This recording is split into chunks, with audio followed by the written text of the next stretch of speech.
മലപ്പുറം കരുവാരക്കുണ്ടിലാണ് ഈ മലവെള്ളപ്പാച്ചിലുണ്ടായത്. ഒലിപ്പുഴ, കല്ലൻപുഴ തുടങ്ങിയ പുഴയിലും തോടുകളിലുമാണ് മലവെള്ളപ്പാച്ചിൽ ഉണ്ടായത്. മേഖലയിൽ ശക്തമായ മഴയും പെയ്യുന്നുണ്ട്. അരുൺ ചേരുന്നുണ്ട്. അരുൺ, ഈ മലവെള്ളപ്പാച്ചിൽ ഇപ്പോൾ എപ്പോഴാണ് ഇത് ഉണ്ടാകുന്നതും അറിയുന്നതും?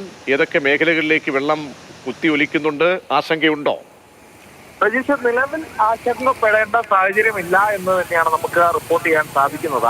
അതായത് ഉച്ചയ്ക്ക് 2 മണിയോടുകൂടിയാണ് ഈ മേഖലയിൽ ഒരു ശക്തമായ മഴ ഉണ്ടാകുന്നത്. കരുവാരക്കുണ്ട് മലയോര മേഖലയാണ്, ശക്തമായ മഴയുണ്ടായി. അങ്ങനെ ഒരു മണിക്കൂറോളം മഴ ഇങ്ങനെ തുടരുന്ന ഒരു സാഹചര്യം ഉണ്ടായി. അങ്ങനെയാണ് ഈ ഉയർന്ന പ്രദേശമായ കൽക്കുണ്ട്, മാമ്പറ്റ പാലത്തിന് മുകളിൽ ശക്തമായ ഒരു കുത്തൊഴുക്കുണ്ടായത്. മലവെള്ളം ഇരച്ചെത്തുകയായിരുന്നു. പിന്നീട് തന്നെ ഇപ്പോൾ മഴ ശമിച്ചിട്ടുണ്ട്. അപ്പോൾ തന്നെ വെള്ളം ഇറങ്ങിയിട്ടുണ്ടെന്നാണ് പ്രദേശവാസികൾ പറയുന്നത്. ആ രീതിയിൽ ഈ പാലത്തിന് മുകളിലൊക്കെ വെള്ളം കുത്തൊഴുക്കുണ്ടായിരുന്നു. വെള്ളം പാലം മൂടിയ നിലയിലായിരുന്നു. അത്തരത്തിലൊക്കെ ഇപ്പോൾ അവിടെ നിന്നൊക്കെ വെള്ളം ഇറങ്ങിയിട്ടുണ്ട് എന്നുള്ളതാണ്. മഴയ്ക്ക് നേരിയ ശമനം കൂടെ ഉണ്ട്. എന്തായാലും ഈ മഴയൊക്കെ ഇങ്ങനെ കനത്ത് പെയ്യുന്ന ഒരു സാഹചര്യം ഉണ്ടായാൽ പ്രത്യേകിച്ചും കരുവാരക്കുണ്ട് ഈ കവളപ്പാറയുടെ ഒക്കെ മുൻകാല പശ്ചാത്തലം നമുക്കുണ്ട്. അപ്പോൾ ഒരാശങ്ക ഉണ്ടാക്കുന്ന ഒരു സാഹചര്യം അവിടെയുണ്ട്. പക്ഷെ നിലവിൽ മഴ കുറഞ്ഞതോടെ തന്നെ ആശ്വാസമായി. മലവെള്ളം ഇറങ്ങി എന്നുള്ളതാണ് ഇപ്പോഴത്തെ സാഹചര്യം. പ്രതീക്ഷ, പ്രത്യേക അറിയിപ്പ് എന്തെങ്കിലും ഉണ്ടോ അരുൺ?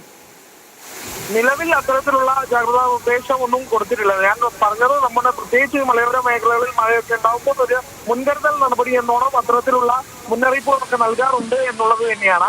നിലവിൽ അത്തരത്തിലുള്ള ജാഗ്രതാ നിർദ്ദേശം ഒന്നും കൊടുത്തിട്ടില്ല. ഇപ്പോൾ വെള്ളം ഇറങ്ങി എന്നൊരു ആശ്വാസമാണ് നിലവിലുള്ളത്. ശരി, കരുവാരക്കുണ്ടിലാണ് മലവെള്ളപ്പാച്ചിൽ ഉണ്ടായത്. ഇപ്പോൾ ആശങ്കയ്ക്ക് വകയില്ല, വെള്ളം ഇറങ്ങിയെന്നും അറിയുന്നു.